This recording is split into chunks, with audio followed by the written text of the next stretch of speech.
Hey, welcome to a frigid Wednesday morning on WDAY Talk of the Town with Jon Adams. So last week we were talking about accountability and what's happening in our nation's capital, and I said that I was going to have some bullet points for Project 2025 and how closely the Trump administration is aligned with that objective. And we're going to cover that ad nauseum at some point in the show, but I want to preface it with a couple things. So first of all, you have to remember when we talk about Project 2025, this is actually a program that was started at the beginning of the first Trump administration. And the idea was to bring back conservative values to the United States. And I find it interesting that conservative values, it's almost like they took all the things that you should do as a human being and labeled them as conservative values. And I think it's just funny that the conservative side thinks that being a good person, being fiscally responsible is conservative in nature. No, that's just called good business or being a good person or being a good entity. So I just think it's funny that people can hijack certain concepts and label them their own, and everybody just goes, oh yeah, that's what it is. But I can tell you that looking at our government as a whole, I'm still waiting to see conservative values play out in any form in the government, and it's gauged on the eye test, okay? Now, our government is overspending at an alarming rate, you know? COVID notwithstanding, we understand the COVID numbers, but let's face it, our government is very wasteful, and it has been for a very long time. I can remember being back in high school and my teacher talking about $700 hammers and $500 toilet seats and all that. We all know that the government is wasteful and something needs to be done. Frankly, I'm excited that something's being done, but at the same time, the numbers need to make sense. If you fire 100,000 people and you tell me that you saved us $1 billion by doing so, you got to show me that math. You know what I'm saying? You can't just tell me, well, we did this and here's the number. And I'm leading up to what I think is essential into what we're seeing, okay? We see a lot of, I call it downsizing, and if we're running the country as a business, there's one thing we have to keep in mind. In business, when you're trying to make your margin numbers, the first thing you do, one of the biggest places that you can save money is salaries. That's the controllable, and that's what we're seeing in the government today is we're controlling the controllables, okay? Costs of goods, that's going to fluctuate. Markets, that's going to change things. You know, things that you can't really gauge, the cost of goods, all of that, those are things that are kind of unpredictable. But I can tell you, as a business owner, you always look at your bottom line salaries. And so we see, and we know this, there are government positions that are highly paid and redundant. And that's what we're seeing is a lot of the redundancy being eliminated. At the same time, are we doing it the right way? Because are we getting rid of essential positions simply because we need to do something? So I really want people to understand that part of what we have going on here is we're downsizing. You know, I have 4 friends last year that lost their job because company numbers were down, they needed to cut costs, and they lost their jobs. And to a man, it was like, okay, we knew this was coming. We knew that was going to happen. That's just the way business works. If you're hemorrhaging money, you don't keep people on staff that aren't efficient. That any businessman will tell you that doesn't make sense. And so since we're running the country as a business, we're looking for where can we be more efficient, right? And that's basically the concept behind Doge, right? And unless I'm mistaken, and you can pipe in here, Big Money James McCarthy, I think they said there's a Doge form of government coming to North Dakota. So a committee that's going to look at spending and money in the state of North Dakota. And I'm like, well, that's interesting. It's interesting in that we're trying to reduce the number of people in government. We're trying to reduce the outlay. But one of the questions I have is, how big is this thing going to get? Are we creating another entity that eventually will be so big that we're back into the same position that we're in right now? And I don't know. I don't know how big DOJ is on the federal level, but these are things that we have to, and we should ask, just because we know that something should happen, and we know, like I said before, I've been in favor of government, first of all, getting out of our lives and getting out of business and getting out of our business, you know? And so I'm taking the wait and see approach, but we really have to ask each other, are we doing it the right way? And it shouldn't be that there aren't checks and balances. There isn't accountability. And somebody asked me last week, you know, with your radio show, is it rinse, recycle, and repeat? And I think that when we stop talking about these things, okay, that's where we're going to be in trouble. And so, yeah, I think it's important that we keep this in the forefront, because we can't just sit back and just give a blank slate. I'm sorry, but Elon Musk is not an elected official. But he has access to sensitive information. And my question is, are you okay with that? Are people okay with Elon Musk having so much power and sitting next to what we consider the most powerful man in the world? You know, why not Bill Gates? You know, why not Jeff Bezos? Not, you know, we just said this is going to be the guy. The second part is, are you okay with somebody sitting in that seat benefiting in a major way from having ties to the government? And let's face it, SpaceX is probably going to be a part of the space program, okay? Tesla is probably going to be, in some way, get government contracts. So are you okay with this man having this much power, having this much access, and then getting government contracts? And I'm interested to hear what people's opinions are, because, you know, we talked during the Biden administration, we talked about nepotism and also the Trump administration. I talked about both of them. The fact that family members having access to the president, you know, Hunter Biden clearly isn't qualified to run anything, but he had access to the most powerful man in the world, and the stuff that happened there, so much so that he ended up getting pardoned, and that didn't sit well with people. Well, how do we feel about this situation going on now? So I want people to call in, and I want to hear your thoughts on it, because these are the things that we need to talk about. So the second thing I want to do is I want to congratulate Mason Claybo of the Davies Eagles basketball team. He's now the official record holder in the state of North Dakota. He broke the record yesterday. Wonderful young man, absolutely fantastic young man. He's very humble, and I'm going to say this as a former athlete and having access to great athletes, is he falls in the line of one of those guys. He's kind of like a Jeff Brentham. If you didn't know who Jeff Brentham was, very humble guy, but he was one of the greatest Bison quarterbacks of all time. But he's very humble, down to earth. You know, a lot of those guys, a lot of superstars are like that. And congratulations to Mason. He falls in that category. A nice kid, you know, smart. It's sad that you know, he couldn't be smart enough to attend Morehead State, but that's another conversation or another day. But anyway, I wanted to recognize him, because we need to give shout-outs to young people in the community doing great things.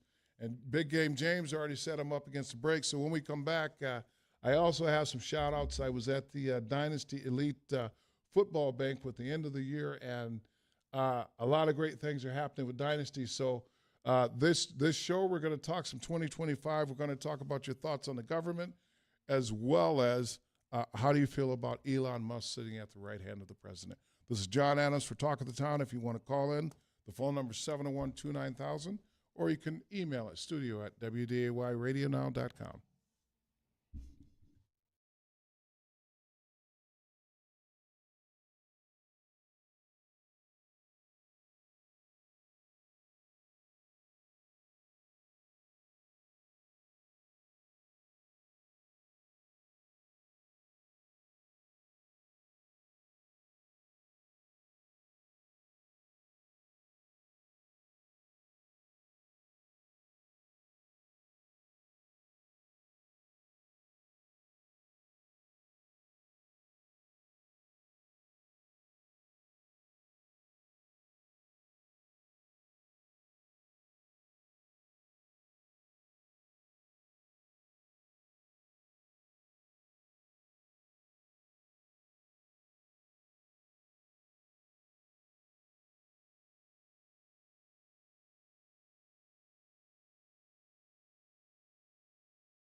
Donald Nash, Big D Nash, welcome to the show. Gary Perro, welcome to the show. Hey, welcome back to Talk of the Town with Jon Adams. Are we live? Welcome back to Talk of the Town with Jon Adams. I'm going on and on. First, like I said, I wanted to give a shout out to Mason Clabo. He's now the record holder. He went over 2,000 points for boys basketball in the state of North Dakota, and he's not finished. And it was fun watching him, and can't wait to see what he's going to do next. This guy has amazing talents on the court, as well as being a good student and a good person. So, like I said, I got to attend, and for those of you guys that don't know, I'm the president of Dynasty Elite Athletics, which is a football program, okay, that serves grades 4 through 8th. And we also have cheerleading 4 through 8. And what we do is we give young people an opportunity to participate in football and cheerleading that might not otherwise get an opportunity. And in the name, we say elite, and a lot of people think it's the best of the best, okay? Now, we do get a lot of those kids, but we also get entry-level and beginner people that want to be involved, young people that want to be involved in football. And so I wanted to talk to people about it because I can remember my wife sitting down with the boys about this time of year, and they would talk about what's going to happen this summer. well, hey, Ma, what do you want to be involved in? And so I thought this would be also a good time to talk about Dynasty because this past year we were highly successful in what we wanted to accomplish, and we had teams travel to Tennessee to play on the national stage, and they showed very well. Our 13U team won our league champion, the Premier Youth League out of Minneapolis. So a lot of great things happened with Dynasty, okay? And I wanted to bring it up because we need to be providing opportunities. Now, we do have FM Athletics in the community. It's two different entities doing two different things, but I think that they are both vital and necessary, and that's why it's signed on at Dynasty.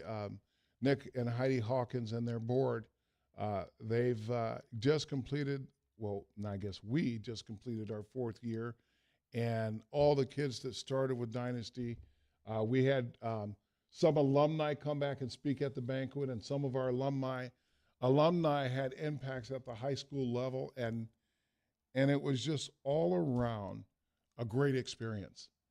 In these times when we harp about what we're not seeing in the community and all these different things that go on, to go to a banquet and see love and respect and remember that season, I would be remiss if I didn't mention the coaches and the people behind the scenes that make these entities go.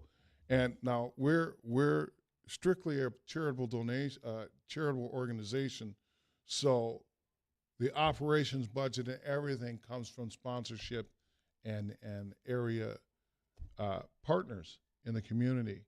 So I wanted to give a shout out, first of all, to all the players, all the coaches, the staff, and the board. Thank you guys for a wonderful year. If you have youth that are interested in football or cheerleading, you can get a hold of me, or you can go to the Dynasty website on Facebook, or you can just look up DynastyEliteAthletic.com. Our website is there. All the information is there. Coming up, we're going to have some skills camps. We're going to have some youth camps, a bunch of different activities over the spring, getting ready for the summer, and move from there. So with that being said, we're going to move back to what are your thoughts on Elon Musk, and I won't call him an ordinary citizen because anything but ordinary, but how do you feel about someone, to me, I don't know that he's been vetted. There's a process that you're supposed to go through to be a part of the federal government, and surprisingly, it's like this guy is just there. And so if you want to call in, by the way, the phone number is 701-293-9000. I think that's it. Yeah, 293-9000. But to me, it seems like there wasn't enough of a process. I mean, you think about it. When we have positions that need to be filled, people have to go before Congress and they have to testify, and they're vetted. When it comes to Supreme Court justices, they are vetted. And it seems to me like we went from regime change to this guy is in charge of a lot of stuff. Okay, and he's doing a lot of stuff. And for me, I'm a little apprehensive behind it because with the Supreme Court's decision to basically grant the president full immunity, the question is, where are the checks and balances for DOJ and this entity that's created? For me, I don't hear enough coming out of Congress, a lot of action coming out of Congress. On either side, was Democrat, Republican. Now, I got to tell you, I have watched a lot. I've watched way more Fox News than I care to, just to understand what people are saying. Okay? I watch CNN, so I watch both sides just to understand. And it's funny because when I talk about 2025, a lot of the values that they espouse and a lot of the concepts that they want to employ, they seem really great on their face. I mean, a lot of it's like, hey, you want smaller government? Yeah. You want our country to be safe? Yeah. But the implementation, the execution, to me, is where we need to be asking questions. I don't think we need to protest, but we need to have those checks and balances. Now, we are going to have collateral damage. That is just a fact. Anytime you try to change something, in war they call it friendly fire. Sometimes this happens. But in order to make change, yes, some people are going to be negatively impacted. But my big question is, are all people being impacted equally? Is this Doge entity being applied across all areas of government? And right now, I see our citizens being more impacted than any other in any other than any other area. You know, here we have the head of Doge. Um, I think he's in line for some government contracts or has received some. Well, shouldn't we be looking into that? I remember how much money did we make? Did Cheney and Halliburton make during the Iraq wars? And the great thing about revisionist history or history is that we can go back and see that war is big business. Okay, but you know what else is big business? The government. We're giving away millions and billions of dollars to these corporations, and the question is it being used to the benefit of the government? And I have friends that have done business with the government, and I can tell you that it's like, oh, you know what? This is what we're going to charge them because we can. Where is the watchdog in this situation? It's something that I think we need to keep an eye on. And I don't want to be an alarmist, but this is called just doing your due diligence. If we're making an investment in the government and honestly saying we want to do better and we want it different, then we need to also make sure that it's moving in the right direction and the right way. So that's my view on that. But I'm interested to know what you guys have to say about it. On the local level, I noticed that we're trying to get the homeless situation solved, and I want to ask people, how many of you know how much surplus money the state has in the funds, and the one that's most popular is the legacy fund? What is the interest rate that we make on the legacy fund? And how is the legacy fund geared up? And I can tell you it's geared more to serve the needs of business than it is to serve the needs of the public. And we actually had a vote where we're going to ease up and have a little more access to that money.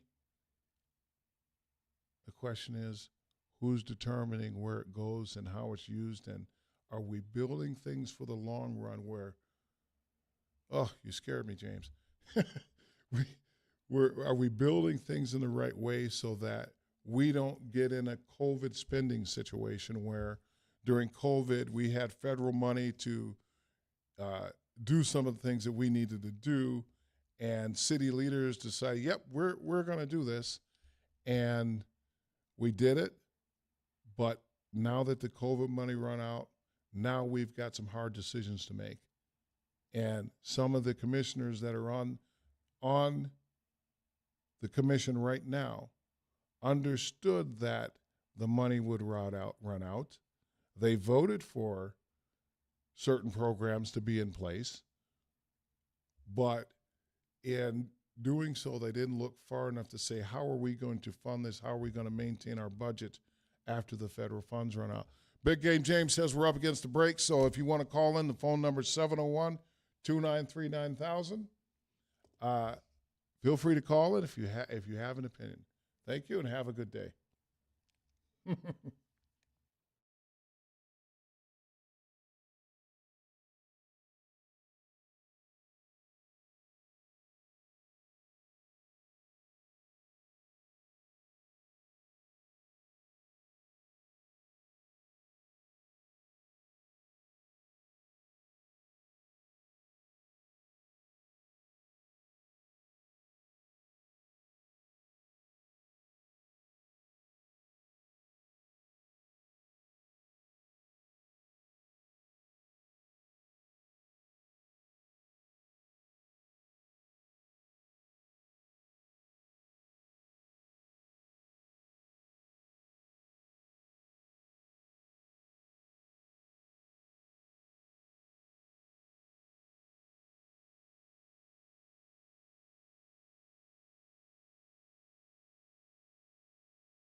Welcome back to Talk of the Town with Jon Adams. I have been talking all things, well, not all things, but my focus has been on Elon Musk and what exactly he's been tasked to do and where is the oversight.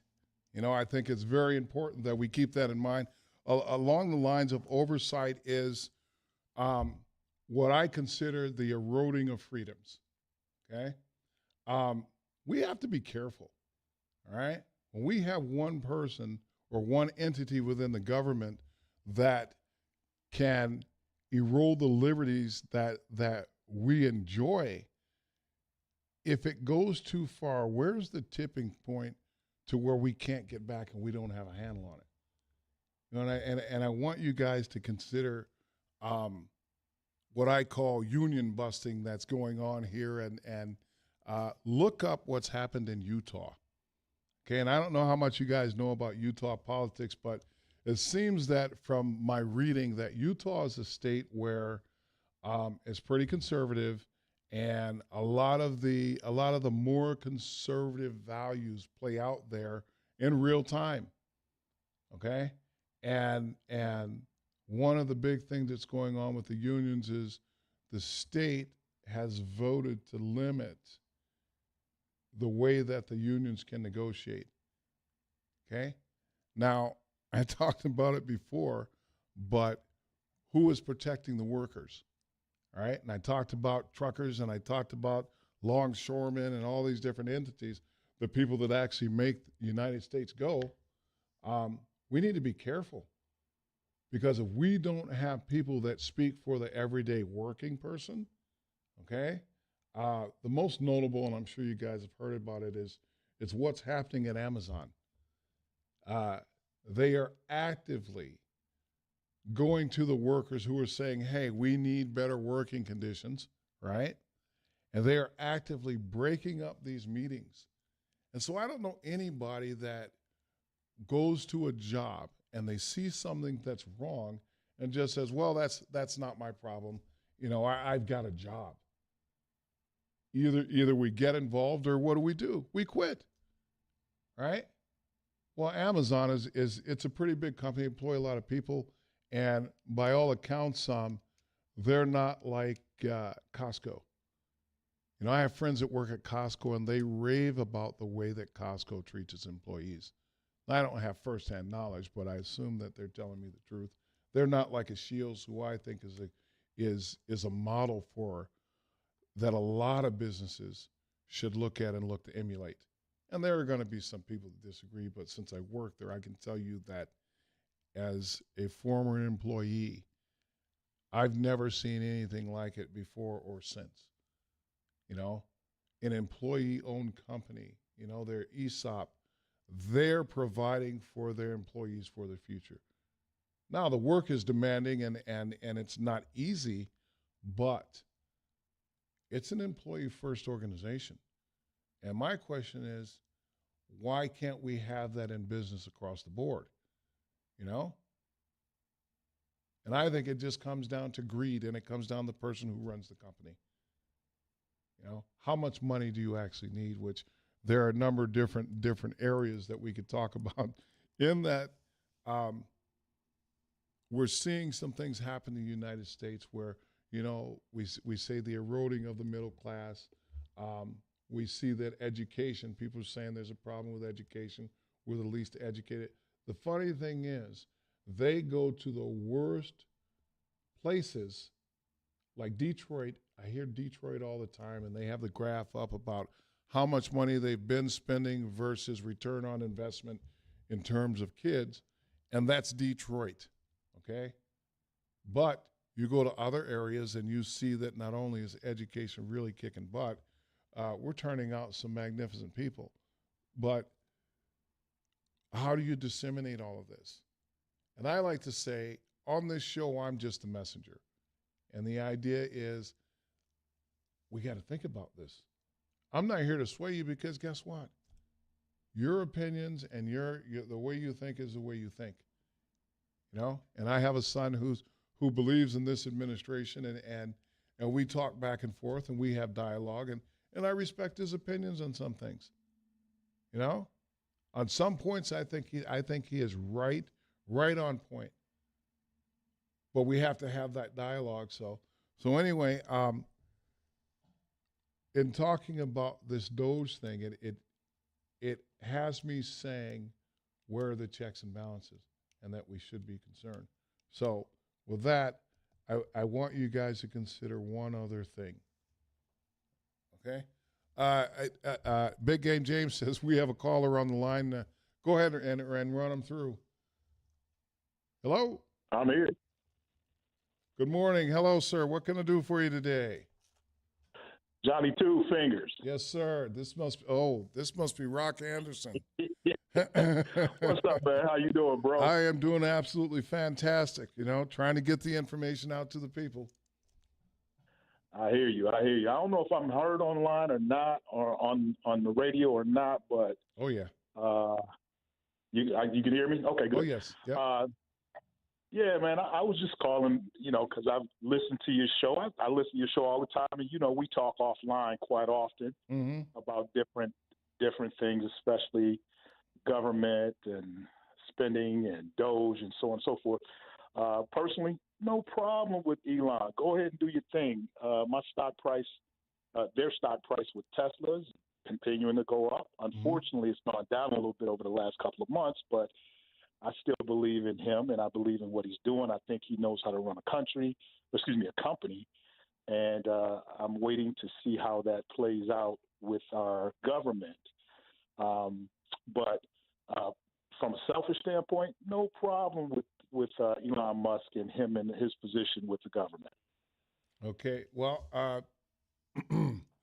I won't say I agree. My problem that I have with it is accountability. Okay. And I think that there needs to be something in place. Have you been to the Doge website? I found this interesting. I went to the Doge website and tried to pull up the facts that the things that they've been throwing out as facts. Based on what I've seen, I couldn't run a business based on that website. Okay, so if we're handing this guy the keys to the kingdom, and the website is supposed to provide information about Doge and the entity, just go and look at it. Okay, and I always say I agree. Yeah, well, I agree. There's absolutely no accountability. I agree that there is no transparency, which is what they sold us. Bringing him into that consulting position. So I agree with you wholeheartedly. There should be more transparency. There should be some checks and balances. He should be elected for that position versus just giving the keys to some of our most sensitive information for the population. But I think that in time, we'll see that what he's doing is probably a good thing for the country. I just wonder where that money is going to be redirected to. That's my only concern. Well, the idea is now the flip side is the idea is if we're saving this money, we're going to pay down debt, which you and I both know everybody should be happy about that. My concern is that it's kind of like the trickle-down theory and Donald Trump's tax plan. Everybody was excited that, if you made less than $400,000, you got a $400 tax break. If you were above that amount, your tax break was significantly more, and it benefited people that already had money. So giving me $400 a month, $400 a year is not really a windfall that's really going to make a huge difference, okay? But if I'm making way less, I'm like, Tony Garrick was talking about how his real estate, his home taxes went up $100, and it was difficult. He had to figure out how he's going to do that. Well, for people that are in that predicament, oh yeah, hey, great, they do care about us. But my thing is, this tax plan is about to end, and when this tax plan ends, a bunch of things are going to happen where taxes are going to go up, okay? In addition to that, the corporate structure and the corporate tax system, we reduced taxes on corporations by 15%. Where is the money being put back into these business with more jobs, right? That was the idea. If we save these corporations money, we're going to build back America better. Okay? Now, we've been under Donald Trump's tax plan for 4 years. Does it look like workers have benefited from what they said was going to happen? Absolutely not. You and I both know better than that. However, after their interview last night, Donald Trump and Elon Musk, I saw this morning that each American citizen was going to get back not $400, but $2,000. Did you hear that? I did not. I did not see the interview. I was at a basketball game doing some chaperoning. But, hey, listen, I want you to stay on. We got to go to break. Do you have time to stay for the final segment? Because sure. I want to touch on the tax plan and something that will directly affect all of us. And then I also want to get your take on how do we fund America if we're not taking in the taxes that we need to do what we need to do? Are we going to be able to meet that need with what Doge is doing? If you want to call in, the phone number is 701-293-9000.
Welcome back to Talk of the Town with Jon Adams. I have been talking Elon Musk. Well, Eric Hansen, welcome to the show.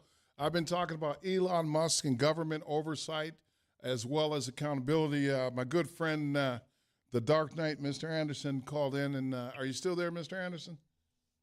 I'm still here. Okay, so it's funny because I was going to talk about Project 2025 and Elon Musk became the topic of the day. Have you had any time to look at Project 2025? Because there are some of the tenets of 2025 that I'm just like, whoa. You know, I talk about civil liberties and being able to maintain what we consider freedoms. And so have you had a chance to look at that? I have. I have spent a little time skimming that information. I haven't delved into it too deeply, but I've skimmed it. So one of the things is I have a problem with censorship, okay? And Donald Trump said in running for president, I am going after everybody that attacked me. I'm going after everybody who said anything that had anything to say about me and my business. and he called it a witch hunt, and everybody jumped on the bandwagon, and I think to a certain degree, I think he was justified because the government should not be weaponized in any fashion.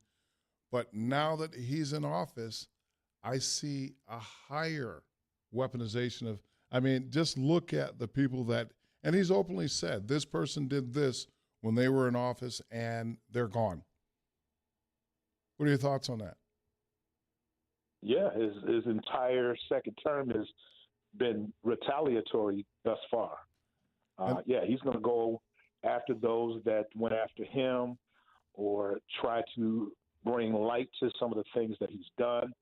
So it's yes, it's completely retaliatory. And as far as your question about agenda, the 2025, yeah, he's the playbook. He is putting it in play step by step by step, and it's only going to get worse.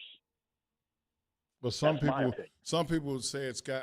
Matter of fact, I had a friend tell me say it's going to get worse before it gets better, and just going down the list. And so last year, Donald Trump actually claimed that he had little to do with Project 2025 and basically distanced himself. You didn't know anything about it, according to him. Oh, I don't know anything about this document. Yes, what are you talking about? Yes, and distanced himself. And now, as I look at it, there are a couple things that have happened that it's like it's the playbook, and they're running it to a T.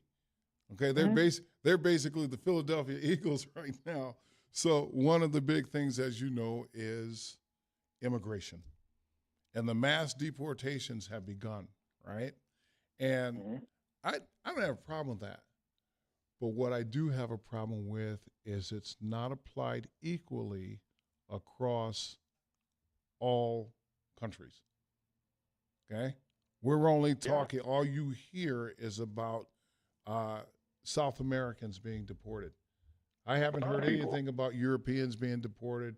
The Muslim community, nothing, like I said, nothing out of Europe. So it's like, wait a minute. As a minority, I'm like, hey, the hammer is falling on people of color, okay? And I'm not trying to muckrake or anything like that, but all you have to do is look at who they're putting on planes. Now, you can't tell me that those are the only illegal immigrants that are in this country.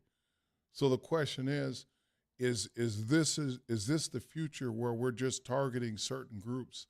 And as you know, if you're part of that group, if you're not part of that group, but you're in that category, how long is it before they get to you? And then the second part is there are people that are being targeted that look like that group that are actually citizens in the United States, that are actually naturalized citizens. And so it's like this is all information that, for me, this is bothersome. It's bothersome because socioeconomically, and it's funny because the poor are equally targeted, and we know when it comes to crime statistic that bears itself out, not necessarily along the lines of color, but it's something that we have to talk about.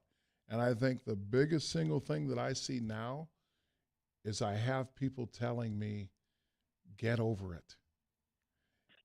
Get over it. You don't need to focus on what happened 20, 30 years ago. It's a new day and age. You know, this needs to happen, so you should just, the guy is doing the job, just live with it. And I think that's a racist, as a part of the racist playbook, man. Just get over it. Well, it's not just race. It's not just race.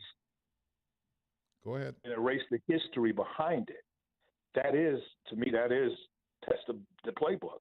Hey, I had nothing to do with it. That happened so long ago, and just get over it. Mm-hmm. That's how it always plays out. So you don't have to call it racist. I will. Well, then what? Okay, so then let's look at the rollback. Let's look at the rollback in Roe v. Wade. Okay, that's why I said targeted groups. As a woman, well, I'm not a woman, but I'm saying if I were a woman, I'm looking at this and I'm going, hey, wait a minute. How is this the playbook? You know, other areas, censorship. Right now, I think it's PBR, public radio or whatever it is. I hear that that's being defunded or whatever you want to call it. But we have to be careful of the censorship that's going on right now, okay?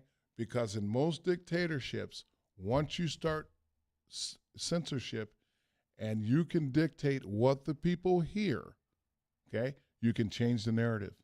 And I always say that the Trump administration is a lot like Nike. They poured a lot of money to advertising. They have catchy slogans. They have things that their constituents can hang their hats on. And all the while, are you looking at the smoke screen? You know? And we got a lot of people that think this is exactly the way the country should be. But for those of us who are what affected, do they look like? Excuse me? I said, what do they look like? Do they look like Trump or do they look like you? Well, based on the Hispanic vote, the 60% of the Hispanics that voted, they don't look like Trump, but they have those views. So guess what? These are all things that Big Game James says we're up. Mr. Anderson, I want to thank you for calling in, but these are the things that we need to talk about and we need to be vigilant about. You know, the United States is not going to collapse, I can tell you that, but guess what? We need to make sure that we have accountability within government. This has been Jon Adams for Talk of the Town. Tune in next week for another show. And as always, stay black.